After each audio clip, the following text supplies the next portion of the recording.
He did look very good in the first half. Played the whole game. 4 shots, 3 of those on target, 2 of them finding the back of the net. 7 out of 9 duels won. Ian, was this what you expected from the big man? Was he better? Was he worse? What did you think? If I was to ask you how many touches you think he had in that game, Adam, what would you say? Touches. Touches. Contacts on the ball. 21. Not bad. 20 contacts on the ball. You sounded surprised. Yeah, I'm surprised because you're normally way off. At the same time, it's about efficiency, right, for Erling Haaland. I think the problem, JJ, maybe you can back me up on this one. You've played with some great strikers, right? They don't need many touches of the ball to be impactful. He had the most touches of the ball in the opposition box, and he took the most shots, as you just saw there from Sofa's score. He had the most shots in the game. So he doesn't need to do much to be impactful in a game, and that's what good strikers do. They wait for their moment to thrive. They wait for the moment and opportunities in front of goal. This was his first appearance in a World Cup. Fabulous to see that. A debut in a World Cup, you get a goal. First ever Norwegian to score a double in a World Cup game, which is quite an achievement as well. And I don't think he needs to do anything more than that. He's a goal scorer, natural-born goal scorer, which is beautiful to see.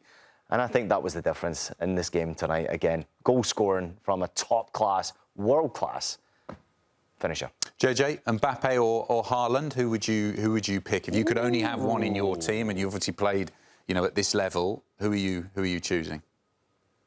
Oof, that's a big one. Come in with a big one. Oof.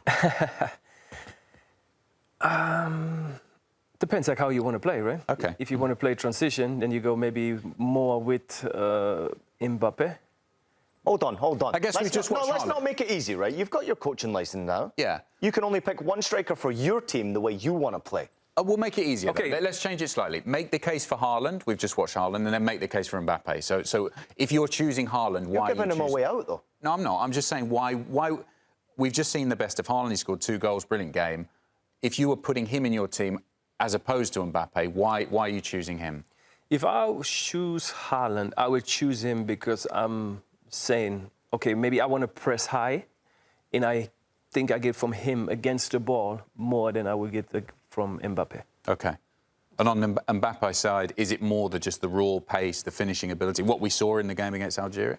Yeah, and I think it's pretty easy to say for me when I look at both, because Mbappe is the one who creates maybe the chances for himself too, where Haaland needs the guys around him to create the chances for him. But he's the clear finisher. So who's the better finisher?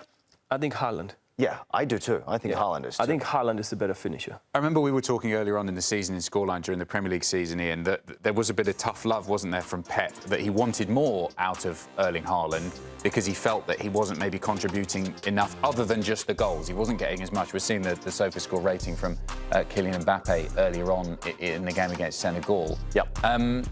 Do you think that did you see in this game for his country, Ian, that Erling Haaland has added a bit more to his game other than just the goals? Is there more from the team there? Well, I think when you look at him playing alongside Sorloth, already that's unusual, right? Playing alongside a big man, a big presence. He's normally the biggest guy. Yeah, you wouldn't choose that for a club, would you? You wouldn't necessarily choose that. I wouldn't anyway, but it's sort of an old school mentality playing alongside a big presence like Sorloth. And Sorloth was drifting out wide, allowing Erling to run through the middle. Obviously, when you have pace on the wings with Nusa, you know what he's going to do. Get past defenders, put the ball into a dangerous position. And that's almost what Erling Haaland thrives on. He just wants opportunities to be created for him in front of goal. I think that it was a class game. I think it was a class performance. He actually rose to the occasion. Important goal scoring is what he does best. 11 consecutive games now for Norway that he scored a goal. He doesn't need to be dribbling past defenders. He doesn't necessarily need to be doing some of the dirty work that other players do in that national team.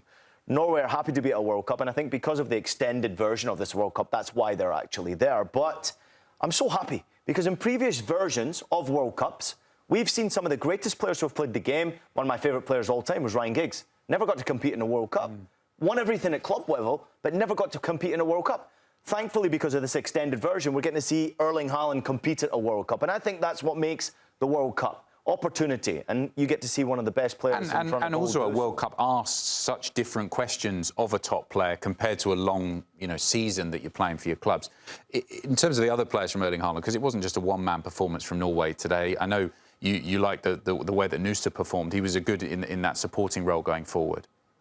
Yeah, I watched him a couple of times already in Germany. So and you will be able to see he's a player, and I love on him. The excitement is how he takes people on 1-against-1, and he always goes. When he gets the ball on his feet, he wants to attack. There's no mindset. He's not afraid, is he? Yeah, he's never put his head down and tried to play back. It's always going forward, and I think that's the key. And special, I think if you play with Haaland in the front, you need somebody outside who maybe is so good in a 1-against-1 that they always have to slide somebody out. That gives the freedom for Haaland in the middle, because if he plays 1-against-1 in the middle, he's not stoppable. So, and I think that was maybe even when we talk about how the situation looked like right now, that Haaland playing next to a big guy with Norway.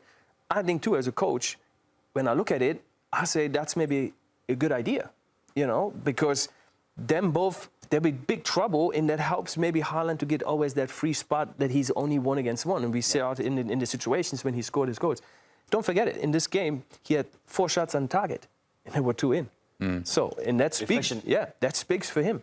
So he don't need a lot of chances. Ian, do you think Nusa is more of a natural connection with Haaland because of the way they play the game than Sorloth does? Or did you see that? Yeah, no doubt about it. I mean, Sorloth, obviously great partnership. When they play in these World Cup qualifying games against lesser opposition, you're always going to have the 2 big presences up top there. They work off each other incredibly well. Yeah, the weak teams just can't cope with them, can they? Yeah. The presence is too much, the strength is too much, the finishing ability is too much. Sorloth scores more goals, obviously, in those games than he would in a game like this. In the World Cup stage, I think it's a little bit more difficult. A lot of teams will sit back, and there's a lot more competitive nature with those defensive players. They're at a World Cup for a reason. Iraq's there to compete. They're not there to just roll over and let you beat them 6. They don't want that. But I do think that it invites a player like Nusa to be able to play his way, right? He's got a great deal of pace. I love watching the kid play, by the way. First and foremost, at Leipzig, he's a great addition. And I think the Bundesliga's done a great job with players like him, bringing him to the league, creating these superstars, and then they go on their way to bigger clubs or whatever it may be, or they stay in Germany and they end up at Dortmund or Bayern Munich or whoever. Leipzig is a big club, and there's a lot of pressure there, right? They got to get back into the Champions League, and they're doing a great job of doing that by signing players like him. But I think he actually really helps players like Erling Haaland and Sorloth be better players. You need those players. We've all played with them, right? Whereas that one little talented player who's quick, he's got a little something about him who can get him past a defender and put balls into a dangerous position. You have Bob on the other side who can do that for Norway as well. Fantastic player. That's a great place for someone like Erling Haaland to be, right? In the middle of pace and quality. And if you can get the service, you know they're going to score goals. They're absolute class. And it's going to get better. That wasn't his best performance. And he hasn't introduced himself to the world. There's more to come from that. And I think if you just looked at the scoreline, Ian, you would think, well, this was a comfortable victory for Norway. And it was that in the second half. But they had to play in the first, didn't they? Yeah, they had to play, and they had to battle in that first 45 minutes and obviously take their chances when they arose right in front of goal. And it was always going to be like that. And I think this World Cup's already shown to us that these nations where you expect might be pushovers or rollovers are everything but that.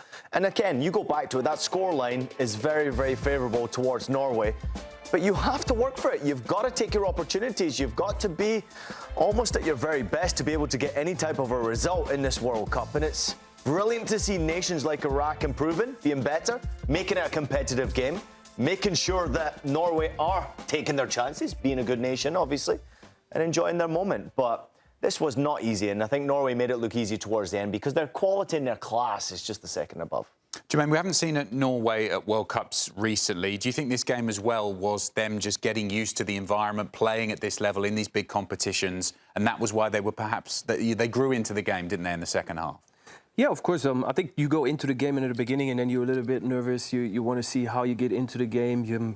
You know, too, I think every team has respect for their opponent, who you're playing. And I think Norway is the same way. They went into the game and looked at the game and said, OK, we have to have respect. They have some good players. They have some quality.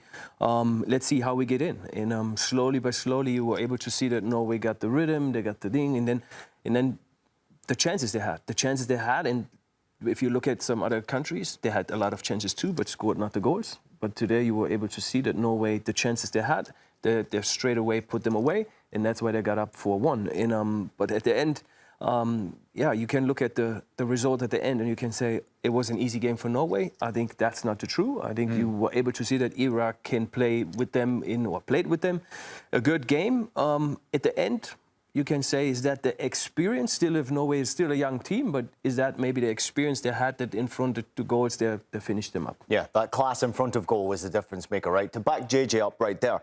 Total shots in this game, 13 shots coming in from Norway, obviously scored 4 goals. 11 shots coming in from Iraq. They had 1 shot on target compared to Norway's 5 shots on target. So that's the difference right there. As JJ's pointing out there, you have the quality in front of goal, you're going to score goals. And I think that's Norway. They rely so heavily on that class in the final third. It's a different team in midfield and defensively compared to what they have up top. The way they have these players moving from wide angles towards Erling Haaland and Sorloth, it's actually class. It's real class. Whereas I think nations as small as Norway don't necessarily have that ability to be able to finish teams off. This could have been a completely different result had Haaland not been on the field, Sorloth not been on the field, Nusa on the field as well. I think it would have been a very much a different result.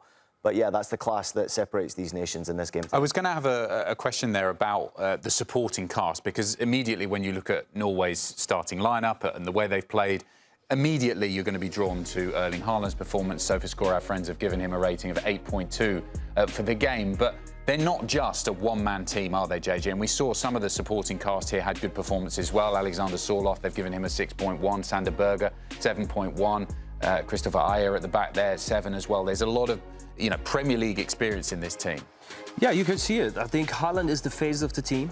But still, as a face of the team, you still need the other guys to bring a performance too. And even today, we talked about Nusa. He maybe had not the best game, but you saw other players stepping up, and that's what makes it a good team. Even Sorloth has not a good game if you look at the rankings or the numbers right now at there. But I think in general, it's a collective team. The people who played and had the chances, they put the goals, they put them away. So it would be interesting now to see how it comes to the next game, because the first game, you said it before, they went out, they had no pressure. It's the first time they play at this tournament now. And sometimes you go out there, and I remember when we played our first game against Ghana, and I had my first World Cup. It was just, I wanted to enjoy it. I wanted to just have a good time and play it, How much did the first game for you impact the tournament after that? And drawing that parallel to Norway, I know you can make the case, well, it's only Iraq, they were expected to win. They've got a good win here. Haaland's got his feet under the table, scored a couple of goals. Do you think now they'll be thinking, OK, this was the perfect start and we've got the momentum moving forward? How did you feel when you were in a World Cup? Yeah, that's the point. I think you sit on the way to the things. You sit in the bus, you're a little bit nervous. You don't know what is coming. All of them played already on a big stage, international, like with the clubs. But then when you look at, for your national team is something else, right? You know, yeah, they've been waiting years for this, haven't they? You wait years. You have amazing support with fans there. On the way to the stadium, you maybe see them already outside. You're a little bit nervous and you're thinking, how is this going? How it will be? But then I think when you walk out of this tunnel, you see your support, you get excited, you want to have fun, and then you play something you maybe dreamed of as a young boy. So and now it comes to the point that you feel like, oh, okay, we had respect for Iraq. We see that we can hurt them, and we get the chances. Then you see that Haaland and things. It takes time that you get into the game. But in the moment, at one point, and you know that you get carried away from what happened. And you just focus on the game, and you were able to see then that Norway had to, they went better and better and better, and that's why you have at the end the result from 4-1. And I think that tournament now for them started, and with the 4-1, they go into the next game, and I think you will see, and I can see that Norway can be really dangerous for a lot of countries. It's amazing to me, as JJ just touched upon that point, when that whistle blows and you get into the game and you start to feel comfortable. Obviously wasn't lucky enough to make it at the full international level, but for the youth national teams and playing in youth games and things like this, it was a unique feeling playing for your national team. When you pull on that national jersey, it's a lot different from playing club football. It is, there's a feeling, there's a pride there that goes into it. You're not getting paid for it as well. Of course, there's a few bonuses I'm sure JJ can tell you all about as well. But at the same time, you still got to get the job done. And when that whistle goes and the game starts to roll, of course, you're always going to have upsets in big matchups. I think the Iraq goal, no one really expected that to happen. But it is still a game. That competitive nature just comes into it. You're looking around at all the players who are living the same dream as you are. And I think that's what you saw from Norway today. I thought it was a good performance. Nothing great, nothing special. It didn't have to be. The goalkeeper, Nederland, didn't even have to make a single save in this game. One goal conceded, will be disappointed, didn't have a clean sheet. But again, Norway rely on their brilliance that they have in that final third. That's the difference between these two nations.